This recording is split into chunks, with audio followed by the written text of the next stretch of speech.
Hi, I'm Mark from York Pool Services, Richmark Pool Services, and Etobicoke Pool Services, and I'm going to show you today how to open up a cartridge filter, install the cartridges, and reassemble. So we start by stopping the swimming pool pump, obviously, because we don't want water flowing through the filter while we're working on it. After that, you want to open up this air bleed valve so that the water that's in the filter can intake air and drop below the belt line so that you can open the filter. If you don't open the air bleed valve, the pressure from the water being inside the filter will prevent you from opening it up, and it'll actually stay together. And even if you do manage to get it open, you're going to spill a lot of water onto the floor. So we start by opening up this nut located on the belt. If it's, in this case, we're only finger tight, but you can use on a Pentair filter such as this one, you can use a 7/8 socket. So I'm going to open this up by hand and be very careful to save all these parts and remember the order at which they came off because they have to go back identically. So we're unscrewing this nut that holds the belt on.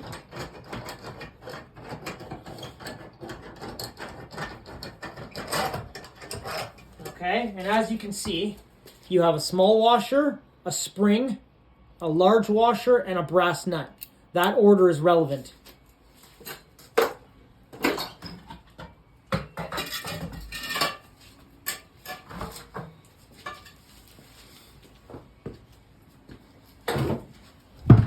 Now, inside the filter, you have a manifold at the bottom, and the cartridges need to sit nicely on that manifold.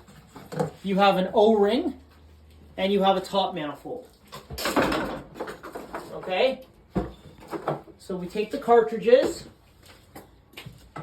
and we place them in, making sure they're seated nicely.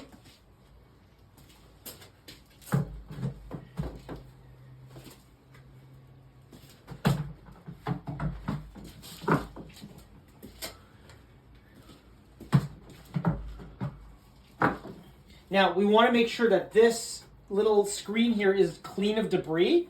Otherwise, the filter will not bleed out the air properly. Okay? Okay. Secondly, you want to make sure that the O-ring is clean as well. This one's pretty dusty. I'm going to have my assistant clean it with water. While he's doing that, let's put the top manifold on, okay? In this particular filter, it goes on all four like this. Some filters will have a fifth pipe. Be sure to line up the top manifold such that the fifth pipe is connected as well. People have mistakenly put the top manifold on the wrong way, and that fifth pipe wasn't connected, and the pool did not filter. Okay, with a rubber hammer, you can gently tap the top manifold into place. Be careful, it's just plastic. Don't want to crack the plastic. Very critical. Okay. Also, very critical so that it doesn't leak, you want to make sure that the channel where the O-ring sits is nice and clean. If it's not clean, then the filter could leak, and it's very annoying to take it back apart again after you've already spent all this time putting it back together. So my assistant has cleaned the O-ring, and you want to place the O-ring on the channel very carefully, and be very careful when you're putting the top portion on because this O-ring may want to slip out of place. Okay, next you want to put the top back on the filter. Okay, and at this point you have the opportunity to aim the pressure gauge and the air bleed valve where you'd like it.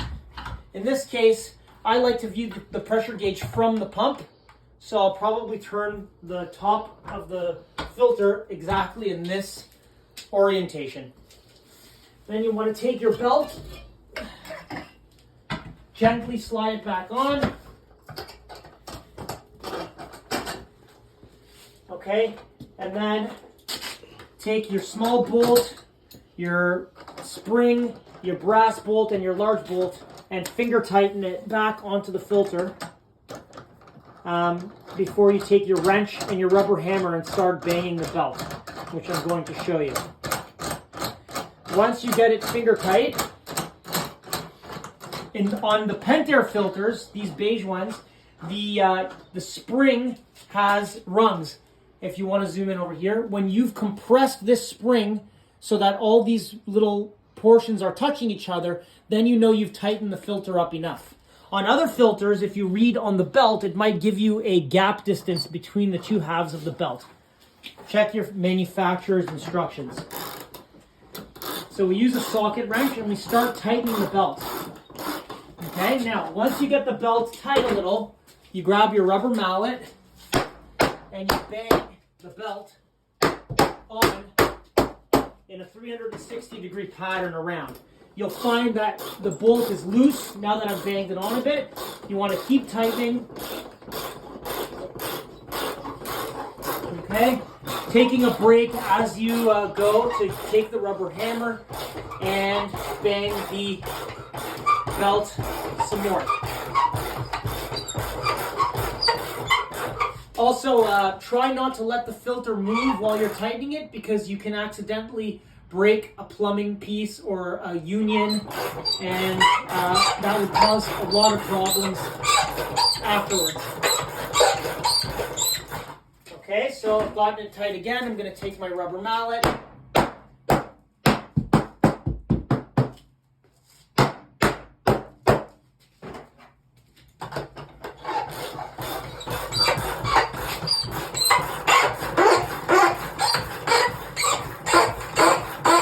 Don't worry about that noise. Again, you want to keep tightening until the spring is completely collapsed.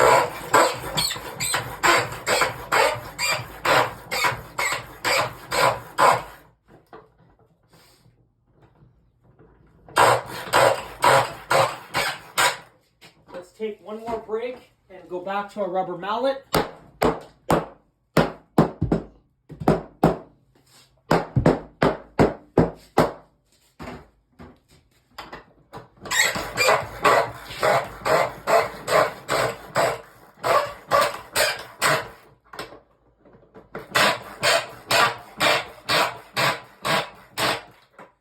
Okay, now come on and show them the spring.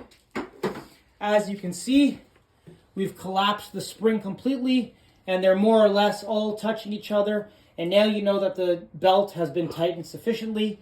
And if, of course, nothing leaks, then you know you've done a good job. Now you want to restart your pump. After you restart your pump, remember to open the air bleed valve and let all the water, or excuse me, all the air shoot out of the filter until water emerges. Then you know you've purged the filter of any air bubbles, and close your valve. Thank you.